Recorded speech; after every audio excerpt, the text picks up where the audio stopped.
성경에 등장하는 인물들을 가만히 묵상하다가 보면은 참 안타까운 죽음을 맞이한 사람들이 있다는 것을 발견하게 됩니다.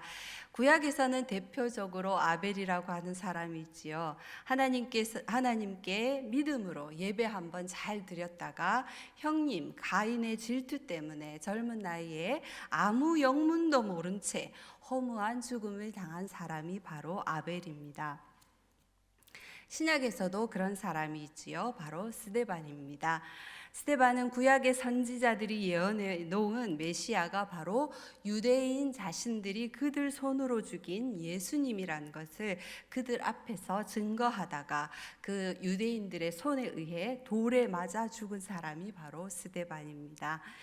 그리고 또 한 사람, 우리가 오늘 읽은 본문의 바로 세례 요한입니다. 세례 요한은 우리가 잘 알다시피 예수님의 이종, 육촌 형님입니다. 예수님보다 6개월 먼저 태어났고 그는 예수님과 거의 같은 나이이거나 한 살 많을 수도 있겠죠. 6개월이니까. 하지만 비슷한 시기에 사역했던 그러한 사람이었습니다. 우리가 알다시피 그의 죽음도 얼마나 안타까운지 알 수 없습니다. 그는 하나님의 사명을 받고 예수님의 사역을 평탄하게 하기 위해서 미리 와서 길을 준비했던 그러한 사람입니다. 그러나 그러한 세례 요한의 최후 또한 당시의 유대의 분봉왕이었던 헤롯 안티파스의 잘못된 결혼 문제를 아주 용기 있게 지적했다가 결국에는 허무하게 죽임을 당한 그런 사람입니다. 아마 그가 죽임을 당한 나이는 예수님과 비슷하기 때문에 많아야 31세 아니면 32세, 정말 한창 때, 오늘 우리 특별 찬양 불러주신 임종환 목사님보다 어린 나이, 바로 더 어린 나이가 아니었을까 하고 생각이 됩니다. 얼마나 안타까운 젊은 인생의 최후인지 알 수 없습니다. 그런데 하나님은 그렇게 믿음이 있고 용기 있게 하나님의 사역을 위해서 충성을 다한 사람들, 그리고 너무나 앞길이 창창한 그러한 사람들을 여지없이 인정사정 없이 데려가시는 것을 볼 수가 있습니다. 우리는 하나님은 왜 그렇게 아까운 사람들을, 그리고 앞으로 얼마든지 더 쓰실 수 있는 그러한 사람들을 그냥 데리고 가셨을까 하는 질문을 해보지 않을 수가 없는 것 같습니다.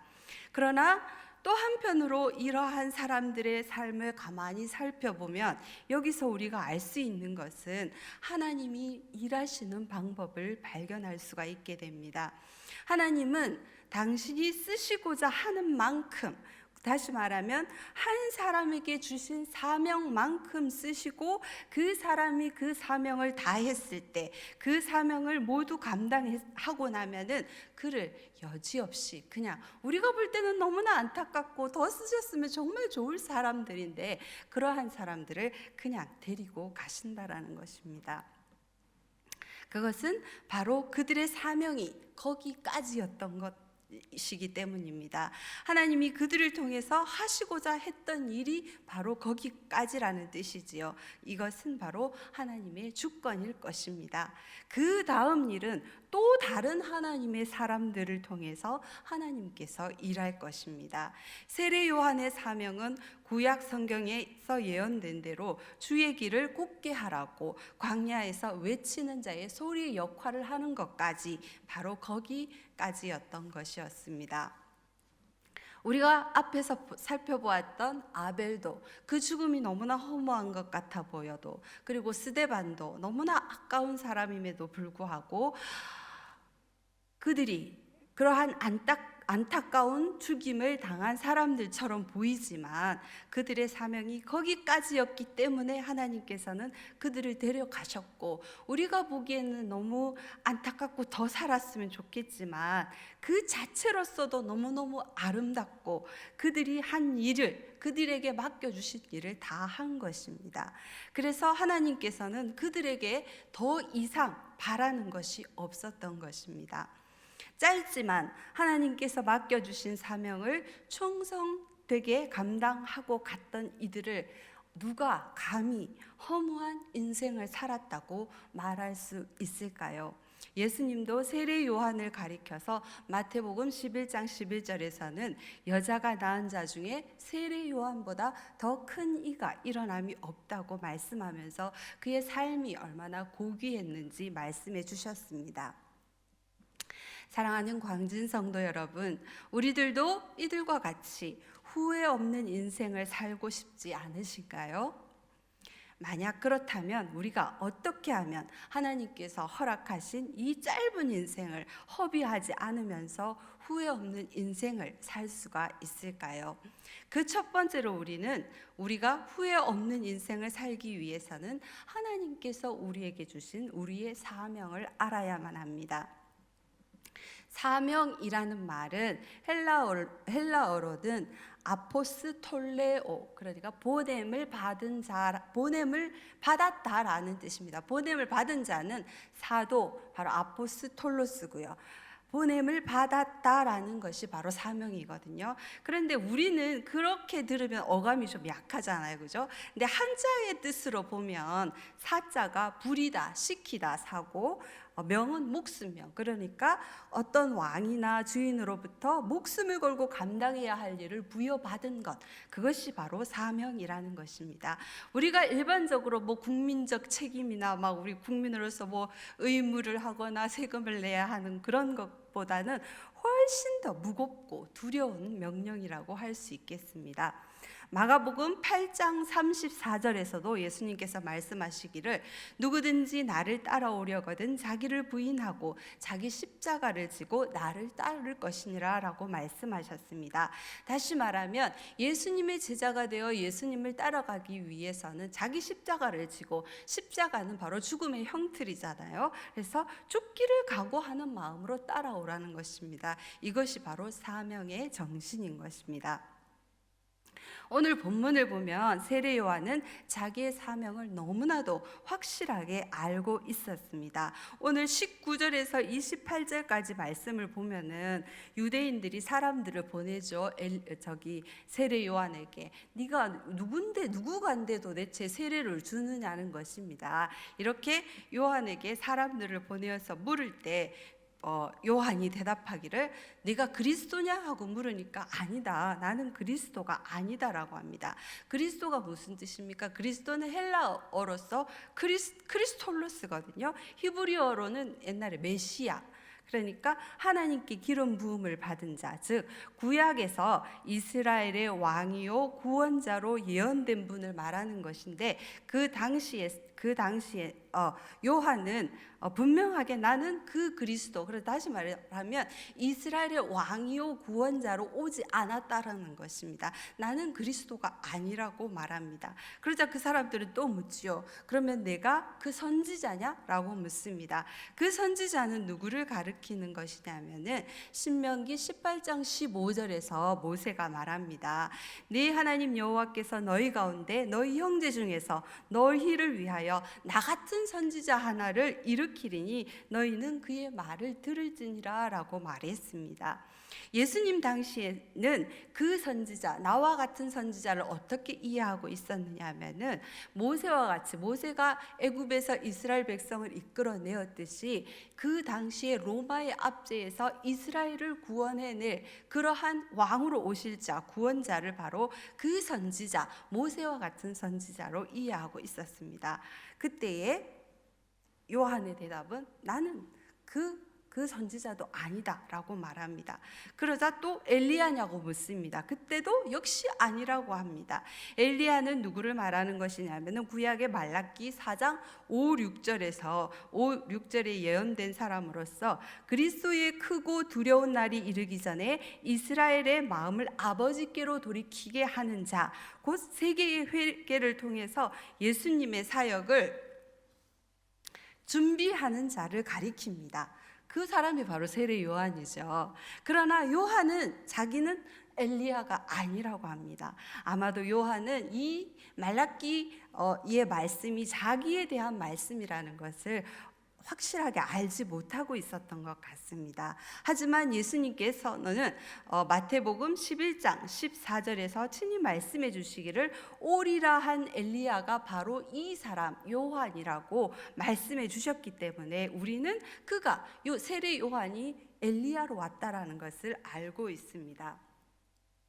요한은 자신이 엘리야라는 확신은 없었던 것 같지만 확실하게 한 가지 알고 있었던 것은 자기는 그리스도도 아니요, 이스라엘의 왕으로 오지 않았다라는 것이죠. 이스라엘의 구원자로도 오지 않았고 그 구원자에 앞서서 그 길을 닦는 자, 다시 말해서 이사야의 예언에 대한 확신은 분명히 알고 있었습니다. 오늘 23절 말씀을 보면은 나는 선지자 이사야의 말과 같이 주의 길을 곱게 하라고 광야에서 외치는 자의 소리로라 라고 말하고 있습니다. 아마도 요한이 세례 요한이 엘리야는 아니고 요한이라고 이해했던 것은 그의 아버지 사가랴의 가르침 때문이 아니었나 하고 생각이 되어집니다. 누가복음 1장 17절에서 사가랴가 천사로부터 요한에 대한 그 잉태 때 받은 그러한 예언이 있습니다. 그 예언 중에서 이 아이여 내가 지극히 높으신 이의 선지자라 일컬음을 받고 주 앞에 앞서가서 그 길을 준비하여 주의 백성에게 그 죄사함으로 말미암는 구원을 알게 하리니, 그러니까 주 앞에 앞서가서 그 길을 준비하는 자, 다시 말하면 이사야의 예언과 같은 맥락이죠. 주의 길을 곱게 하라고 광야에서 외치는 자의 소리로라. 이렇게 그의 아버지에 의해서 아마 이해했기 때문에 엘리야는 아니지만 이사야가 예언한 그 사람이 바로 자기라는 것에 대한 확신, 그 사명은 확실하게 알고 있었던 것 같습니다. 그래서 그는 바리새인들에게 핍박을 받아가면서도 그의 사명에 최선을 다했습니다. 그리고 그가 사역을 어느 정도 하고 났을 때 예수님이 알려지고 사람들이 예수님에게 막 몰려가고 세례를 더 받고자 할 때에도 세례 요한은 말했습니다. 그렇게 많아졌을 때 그의 제자들이 세례 요한에게 투덜대잖아요. 다 예수님한테 갑니다. 선생님 어떻게 합니까? 이런 식으로 그렇게 말할 때 세례 요한이 나는 그리스도가 아니다. 다시 말하면 나는 이스라엘의 구원자로 온 것이 아니다. 나는 그의 앞에 보내심을 받은 자이며 신부를 취하는 자는 신랑이지만 서서 신랑의 음성을 듣는 친구가 크게 기뻐하나니 나는 이러한 기쁨으로 충만하다고 세례 요한은 말했습니다. 사명을 아는 자는 자기가 맡은 사명 그 이상을 바라지 않습니다. 오직 하나님께서 맡기신 것만큼 그만큼으로 만족하고 감사하며 거기에 최선을 다하는 것입니다. 그러므로 그의 인생에는 후회가 없는 것이겠지요. 오직 하나님께서 맡기신 일을 잘 감당했다는 것 그 자체만으로도 세례 요한이 가졌던 그러한 기쁨이 가득할 수가 있는 것입니다. 사랑하는 광진 성도 여러분, 우리도 우리의 사명을 알아서 요한과 같이 후회 없는 인생, 그리고 기쁨으로 충만한 인생이 되기를 간절히 소원합니다. 그렇다면 요한은 자기의 사명을 확실히 알고 있었는데 우리는 우리의 사명을 어떻게 알 수가 있을까요? 우리는 요한처럼 하나님으로부터 직접 계시를, 그러니까 사명을 직접 받지도 못했습니다. 우리가 일반적으로 생각하는 사명은 이렇게 기도하는 가운데 하나님께서 어떤 특별한 감동을 주시고 어느 사역에 자기를 특별하게 불러주셨다고 그렇게 믿고 생각하고 결단하고 나아가는 것을 사명이라고 생각하고 있습니다. 그래서 지극히 개인적이고 주관적이 있는 그러한 경향이 있지요. 그러나 학자들은 성경이 완성된 이후로는 더 이상의 계시는 없다고 말합니다. 저도 거기에 동의합니다. 그러므로 우리는 우리의 사명이 무엇인지 하나님으로부터 직접 계시를 받아서, 사실 말하면 직접 목소리를 들어서 그 사명을 발견하기 위해서 막 기도를 하면서 소나무 뿌리를 뽑으려고 하는 그러한 일은 하지 않아도 됩니다. 오직 성경이 우리에게 요구하는 사명이 무엇인지 우리는 성경에서 그것을 찾고 발견하면 되는 것입니다. 성경이 우리에게 명백하게 주신 사명은 크게 두 가지라고 할 수 있겠습니다. 첫 번째는 교회적 사명, 곧 그리스도인이라면 누구에게나 다 해당되는 공동체적 사명이 있고, 두 번째는 각각 개인에게 주신 개인적 사명, 개인의 사명이 있습니다. 하지만 이 두 가지는 사실상 논리적으로만 구분이 가능할 뿐이지, 우리에게 주신 개인적 사명, 개인의 사명은 하나님의 교회적 사명을 이루기 위해서 반드시 필요한 것이고 그 부분에 속한 것이기 때문에, 엄밀히 말하면 하나님께서 우리에게 주신 사명은 한 가지라고 해도 과언이 아닙니다. 바로 우리에게 주신 공동체적 사명, 바로 교회적 사명, 그것이 더 크고 그러니까 우리에게 주신 확실한 사명이라는 것이죠. 첫 번째로 먼저 교회적 사명은 바로 예수님께서 승천하시기 직전에 제자들에게 명령하신 마태복음 28장 19절 20절 말씀입니다. 잠을 깨기 위해서 함께 찾아보도록 하겠습니다. 마태복음 28장 맞습니다. 마태복음 28장 19, 20절 말씀입니다.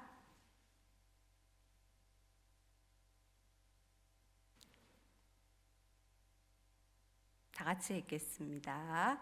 그러므로 너희는 가서 모든 민족을 제자로 삼아 아버지와 아들과 성령의 이름으로 세례를 베풀고 내가 너희에게 분부한 모든 것을 가르쳐 지키게 하라. 볼지어다 내가 세상 끝날까지 너희와 함께 있으리라 하시니라. 아멘. 네. 이 명령을 우리는 지상명령 또는 대사명이라고 배워왔지요. 대사명이라고 지칭할 때는 그만큼 무겁고 그만큼 엄중하며 반드시 이루어야 할 사명이라는 뜻입니다. 신자라면 한 사람도 예외 없이 예수님께서 명령하신 제자를, 모든 민족으로 제자를 삼으라는 이 대사명을 감당해야만 한다는 뜻입니다. 하나님께서 우리를 사망에서 생명으로 옮기시고 우리를 구원해 주시고 우리를 하나님의 자녀로 부르신 이유는 바로 이 땅에 하나님의 나라를 세우기 위한 것, 바로 교회를 세우기 위한 것. 교회를 세우는 것은 모든 민족으로 제자를 삼아 바르게 가르치는 것, 예수님께서 말씀하신 대로 가르치는 것, 그것을 통해서 이루어집니다. 하나님의 나라는 바로 예수님의 제자들로만 구성된 나라입니다. 다른 사람들을, 밖에 믿지 않는 비신자들은 결코 하나님의 나라의 백성이 될 수가 없습니다. 그래서 제자가 아닌 사람은 결코 들어올 수 없는 그러한 구별된 나라가 바로 하나님의 나라입니다. 그러므로 우리는 항상 우리의 삶 속에서 이 하나님의 나라를 이루기 위해 예수님께서 우리에게 주신 대사명, 바로 민족으로 제자를 삼아 예수님께서 분부하신 것을 가르쳐 지키게 하는 이 일을 감당하기 위해서 우리는 언제나 우리의 삶 속에서 전도 대상자를 계속해서 눈에 불을 켜고 찾아야 합니다. 그리고 그분을 품고 기도하고 또 사랑으로 섬기면서 마음에 포기가 찾아와도 포기하지 않고 꼭 언젠가는 교회로 초대하리라, 예수님의 말씀을 믿게 하리라, 이렇게 하면서 나와 같은 제자가 될 수 있도록 그렇게 섬겨가야 하는 것입니다. 이 사명은 결코 나 개인 혼자서 감당할 수 없는 것입니다. 바로 교회가, 우리 모두가 서로 힘을 합쳐서 함께 이루어내야 할 공동체적 사명인 바로 오늘 예수님께서 말씀하신 이 대사명입니다.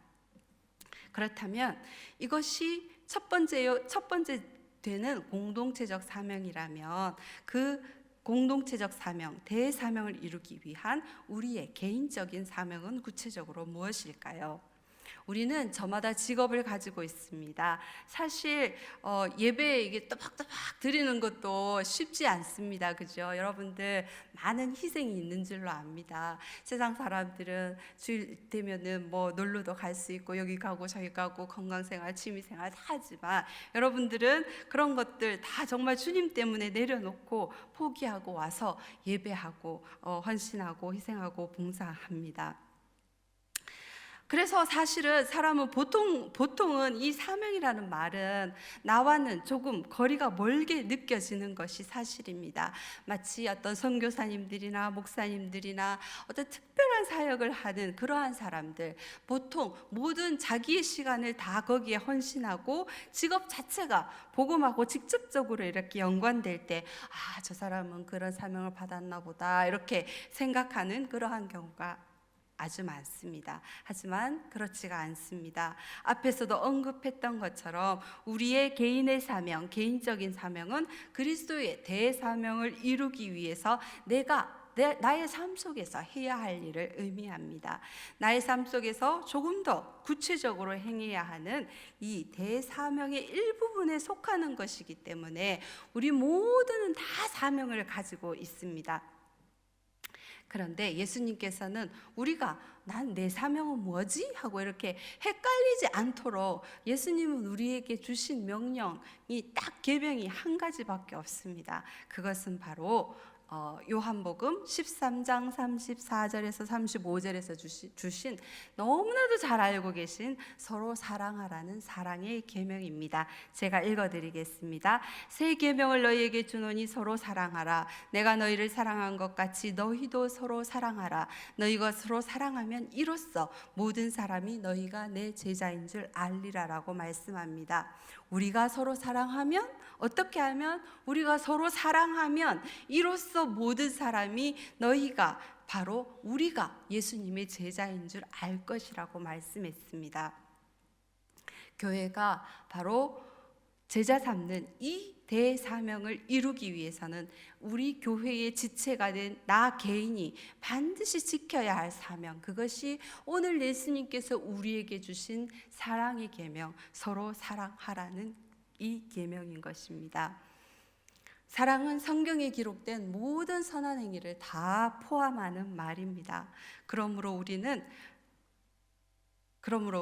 사명을 잘 감당하기 위해서 우리가 가는 곳 어디서나 우리의 직장에서도 사랑해야 하고, 우리의 가정에서도 사랑해야 하고, 우리 교회 안에서도 서로 사랑해야 합니다. 그리고 내 이웃을 내 몸과 같이 사랑해야 합니다. 이 사랑하라는 말 속에 예수님께서 우리에게 분부하여 가르치신 모든 내용이 다 들어 있습니다. 그 사랑하는 말 속에. 그래서 우리는 이 예수님의 서로 사랑하라는 이 말을 정말 예수님이 나에게 주신, 내가 이 땅에 사는 날 동안 이 대사명을 이루기 위해 지켜가야 할 그러한 나의 개인적인 사명으로 주신 것을 확실히 믿으시기를 바랍니다. 선교사가 되는 것도, 목사가 되는 것도 결국은 이 대사명을 이루기 위한 통로입니다. 그 사역에 있어서 만약에 각자에게 주어진 이 사랑의 계명, 사랑의 사명이 빠져버린다면 그 사역은 울리는 꽹과리에 지나지 않을 것입니다. 사랑하는 광진 성도 여러분, 부디 서로 사랑하라고 하신 이 예수님의 계명을 나의 평생의 사명으로 받아들이시기를 소원합니다. 교회가 힘을 합쳐서 제자를 만들어 가는 것, 그것이 무엇이라고요? 바로 대사명입니다. 그러면 서로 사랑하라는 것이 1차적으로 나 개인이 감당해야 할 우리 모두의 각각의 사명이라면, 이 두 가지 사명을 이루기 위해서 하나님께서 진짜 나에게 특별히 원하시는 어떠한 헌신의 부분들이 또한 있을 것입니다. 우리는 그러한 나에게 특별하게 주신 이 부분을 보통 사명이라고 생각하지 않습니까? 그죠? 그래서 굳이 제가 이 말을 바꾸지 않고 우리가 이것을 하나님께서 나에게 특별히 원하시는 이 헌신의 부분을 사명이라고 불러보도록 하겠습니다.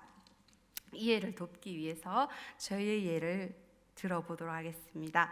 저도 옛날에는 그러니까 신학 공부를 하기 이전에는 사명을 생각하면 보통 막 선교사님, 목사님 막 이렇게 특별한 사역을 하시는 분들, 이런 분들에게나 사명이 있지 나에게는 사명이 없나 하고 이런 생각도 사실은 해보았습니다. 하지만 저는 뭐 목사도 그 선교사도 또 어떤 특별한 그것도 없고, 그래서 확실히 나는 그러한 사명은 없다라고 생각하고 있었습니다. 하지만 또 한편으로는 그들에게 왜 그런 사명이 있는데 나에게는 사명이 없을까? 나에게도 분명히 어떤 사명이 있을 텐데 하고 생각이 들었습니다. 그래서 어린 신앙 때 하나님께 여쭤보았습니다. 하나님, 저의 사명은 무엇입니까?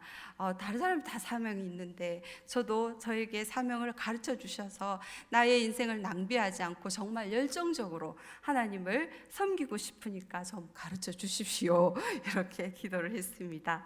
어린 마음에 순수하게 드렸던 기도인지 몰라도, 기도라서 그런지 몰라도 그때마다 저에게 주시는 감동이 있었습니다. 그때 하나님께서 주시는 감동은 내가 가장 잘하고 또 즐거워하고 지금 현재 네가 섬기고 있는 그 일이 무엇이냐라는 어떠한 그러한 물음의 감동이었습니다.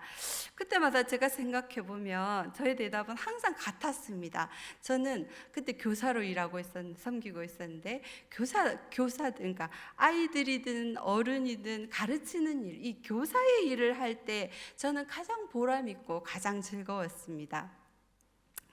여기서 아까 제가 잘한다고 말한 것은 제가 하는 다른 일보다 조금 잘한다고 생각되는 그런 거니까 너무 교만하게 보지 말아 주시기 바랍니다. 예. 그래서 저는 교사가 나의 사명이라고 생각하고 그렇게 살아왔습니다.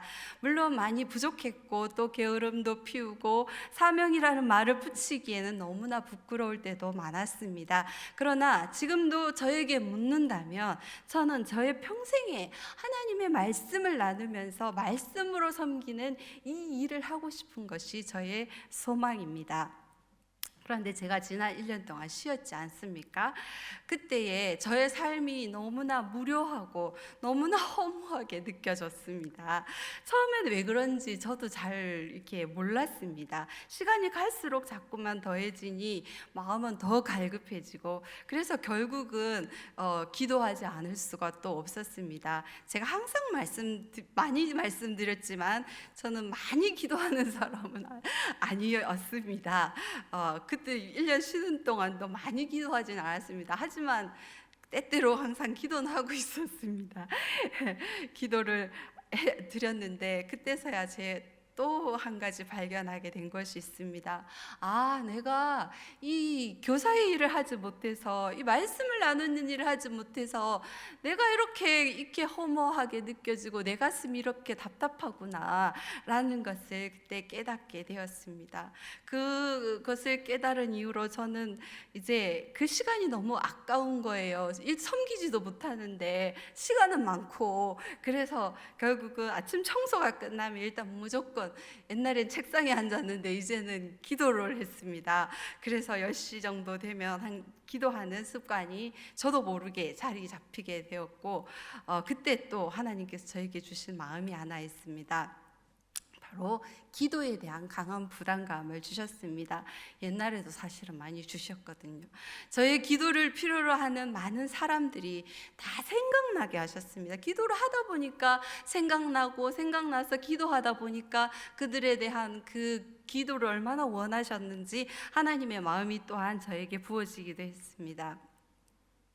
제가 예수님도 아니고 기도하는 대로 다 되어질 수는 없겠지요. 하지만 최소한 기도하기를 싫은 죄를 범하지는 말아야겠다는 생각이 들었습니다.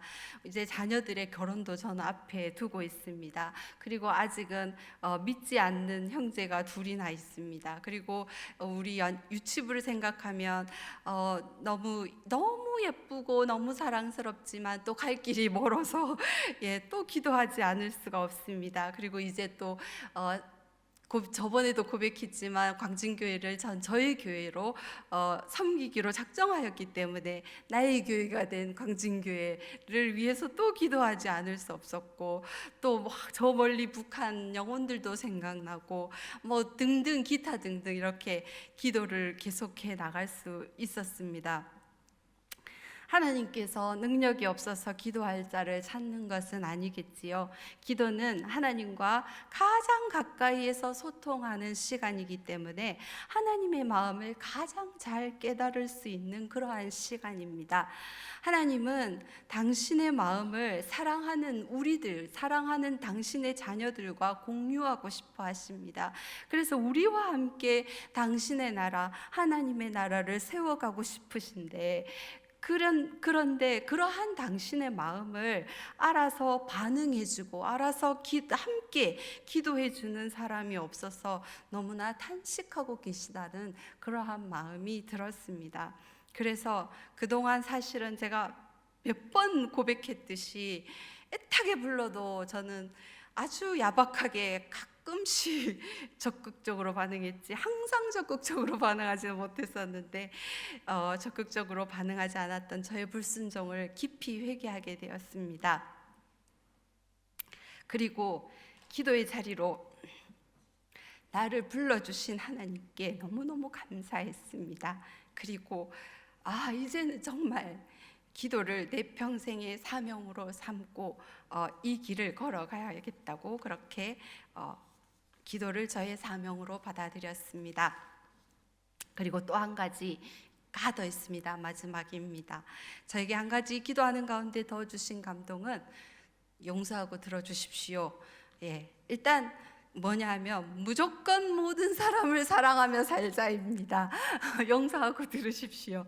제가 무엇이 간데 무조건 모든 사람을 사랑할 수 있겠습니까?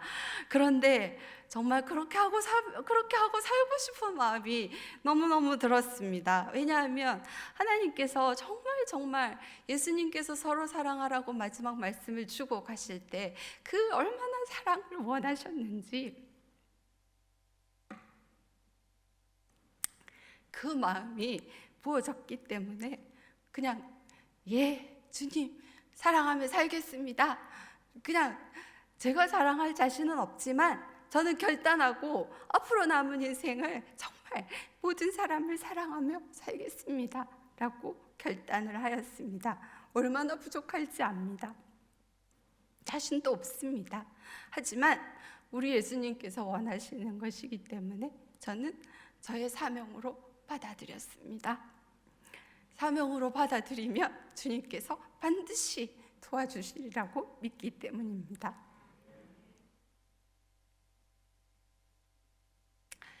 이렇게 저는 쉬는 1년 동안 교사, 그리고 기도, 사랑, 이 세 가지를 저의 확실한 사명으로 받아들였습니다. 사실은 너무나 평범하고 너무나 일반적인 것이기 때문에 전도사님의 사명 뭐 저래 이렇게 생각하실 수도 있습니다. 그러나 여러분, 사명은 나의 하던 모든 일들을 다 그만두어야 하는 것도 아니고 하루 종일 그것만 해야 하는 것도 아닙니다. 중요한 것은 기도하는 가운데 하나님께서 깨닫게 해주신 것, 하나님 나라를 세우기 위해서 나를 그 자리에 부르셨다는 것, 그것에 대한 확신인 것입니다. 어쩌면 그 일이, 그 사명이 내가 조금 하기 어려운 것일 수도 있고 하기 싫은 것일 수도 있고, 어쩌면 나에게 달란트가 있어서 좀 더 즐겁게 그러한 마음으로 할 수도 있을 것입니다. 저처럼 무조건 사랑하며 살겠습니다 이런 식으로 너무 허황되고 불가능해 보일 수도 있습니다. 사명은 하나님께서 주셨다는 의미에서는 아주 특별하고 의미 있고 나에게는 너무너무 무거운, 그리고 무게감 있게 다가오는 것이지만 우리의 일상의 삶에서는 어쩌면 너무나도 흔한 것이고 항상 듣고 항상 배워왔던 것일 수도 있습니다. 내가 사명으로 받아들였다고 해서 우리가 다 이룰 수 있는 것도 아닙니다. 사명은 다만 우리를 하나님께 집중하게 만듭니다. 우리가 인생을 허탄한 데 사용하지 않고 예수님께서 우리에게 부탁하신 그 대사명을 향해서, 그 표대를 향해서 달려갈 수 있게 하는 우리의 동력이 되는 것입니다. 사랑하는 광진 성도 여러분, 우리에게는 모두 사명이 있습니다. 그것을 기도하는 가운데 반드시 발견하시기 바랍니다. 그래서 우리의 남은 인생을 허탄한 데 사용하지 않고 허무한 인생을 다시는 살지 않겠노라, 후회하며 살지 않겠노라 하는 이러한 인생이 되시기를 바랍니다. 우리는 모두 예수님께서 맡겨주신 대사명을 이루기 위해 서로 사랑하면서 나에게 맡겨주신 또한 개인적인 현지적인 사명이 무엇인지 꼭 찾으셔서 후회하지 않는 인생, 하나님께서 정말 기뻐하시는 인생, 착하고 충성된 종아 내 주인의 즐거움에 참여할지어다 라고 이러한 칭찬을 받으시는 우리 모든 광진 성도 여러분이 되셨으면 좋겠습니다. 아멘. 찬양 드리도록 하겠습니다.